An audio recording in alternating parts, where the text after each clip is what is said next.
வணக்கம் மக்களே, நான் குணா.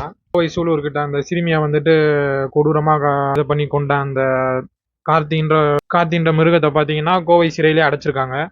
இப்போ அங்கே பார்த்தீங்கன்னா கூட இந்த விஷயம் இந்த செய்தி தெரிஞ்ச சக கைதிகள் என்ன பண்ணியிருக்காங்கன்னு பார்த்தீங்கன்னா உள்ள வச்சு அவனை வெளுத்தெடுத்திருக்காங்க.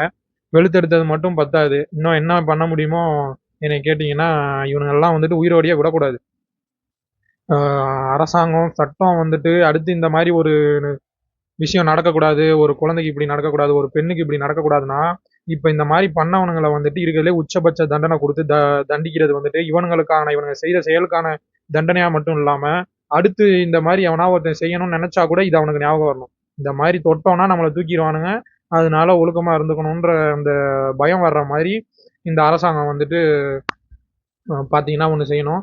இல்ல அரசாங்கம் வந்துட்டு எவன் வந்தாலும் இத மாத்த மாட்டான், ஏதாவது ஒண்ணு சொல்லிட்டு பண்றேன்ட்டு ஓட்டிக்கிட்டு இருக்கான் அப்படின்றது நம்ம மக்களுக்கு தெரியும்போது, நம்மளே வந்துட்டு அதுக்கு மேல நம்மளால முடிஞ்சத பண்ண ஆரம்பிச்சிடணும். இந்த மாரி நடக்குதா, நம்ம சமூகத்தில் நடக்குதா, நம்மளே வந்துட்டு இவனுங்க வந்துட்டு சும்மா இருக்க மாட்டானுங்க, இதுக்கு மேல இவனுங்கள ஏமாத்திட்டு இருக்க முடியாது, இதுக்கெல்லாம் வந்துட்டு இத பண்றோம், அத பண்றோம்ன்ட்டு சொல்லிட்டு நம்மளே நமக்கான நியாயத்த எடுத்துக்க ஆரம்பிச்சிட்டோம்னு பார்த்தீங்கன்னா, அப்புறம் அவனுங்களுக்கு வேற வழியே இல்ல. சட்டத்தை ஏற்றி தான் ஆகணும்.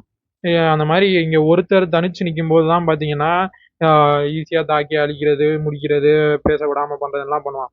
ஒவ்வொரு மக்களுக்கும் அந்த சமுதாய பொறுப்பு வந்து இந்த மாரி இந்த பொண்ணுக்கு நடந்திருக்கு, இந்த மாரி இன்னொரு பொண்ணுக்கு நடக்கக்கூடாது. அப்பதான் நாளைக்கு நமக்கு ஒண்ணுனாலும் அடுத்தவங்க கேட்பாங்க அப்படின்ட்டு, எல்லாருக்கும் இருக்க எல்லா மக்களுக்கும் அந்த பொது உணர்வு, அந்த பொது வாழ்க்கையில வந்துட்டு யாருக்கோ என்னமோ நடக்குதுன்னு இல்லாம, இந்த பிளாஸ்ட் படம்லாம் அதான் சொன்னேன் எல்லாரும் போய் பாருங்கன்ட்டு. அதுல பார்த்தீங்கன்னா, அதோட பிளாஸ்ட் படத்தோட ஒன்லைனே அதான். யாருக்காவது அநியாயம் நடக்குது, யாருக்காவது உதவி தேவைப்படுதுன்னா, அது நம்ம சொந்தக்காரங்க, தெரிஞ்சவங்களா இருந்தா தான் பண்ணணும். இல்ல யாரா இருந்தாலும் பண்ணு. நிறம், மொழி, இனம், நாடு எதையும் பார்க்காத. உன்னால முடிஞ்சத பண்ணு. அப்படின்றத பத்தி தான் அந்த படமே வந்திருக்கும். அந்த மாரி யாருக்கா இருந்தாலும் ஒரு ஆப்பிரிக்கனுக்கு தேவைப்படுதா, உதவி தேவைப்படுதா, இங்க ஸ்கூல்ல, காலேஜ்ல படிக்கிறாங்களா பண்ணுங்க. இல்ல அவங்களுக்கு ஏதாவது இந்த ரேசிசம், டிஸ்கிரிமினேஷன் அந்த மாரி வருதா, அந்த இடத்துல வந்துட்டு அத தடுங்க. இந்த மாரி நெறையா வந்துட்டு சொல்லிட்டே போலாம். இப்ப இவனெல்லாம் வந்துட்டு விடவே கூடாது.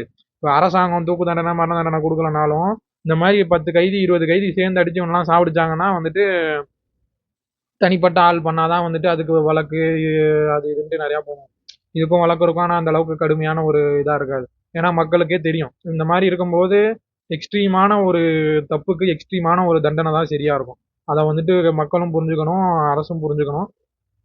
மக்கள் மனசுல என்ன இருக்குன்றத பார்த்து அரசு செயல்படணும். சும்மா இந்த அமைப்பு இப்படி இத வந்துட்டு இதான் பண்ணணும், அதுதான் பண்ணணுன்ட்டு ஏன் இப்ப வந்திருக்கவரு பார்த்தீங்கன்னா, எல்லாரும் வந்துட்டு சினிமால பார்த்த ஹீரோ அப்படியே வந்துட்டு சினிமால செஞ்சத படத்துல கொஞ்சம்லாம் இங்க பண்ணிருவாருன்னு நம்பிட்டு ஓட்டு போட்டவங்க பூரா கதறிக்கிட்டு இருக்காங்க.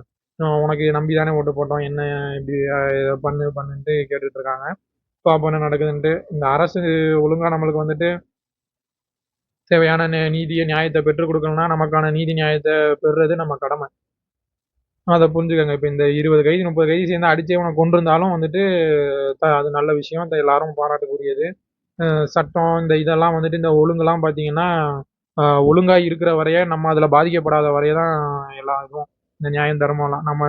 நம்மள வந்துட்டு அதர்மத்துல வந்துட்டு பாதிக்கப்பட்டோம்னா, அடுத்து நம்ம அத தர்மத்தால வெல்லணும் அப்படிலாம் கிடையாது. நமக்கான நியாயம் பெறணும். அவ்வளோதான்.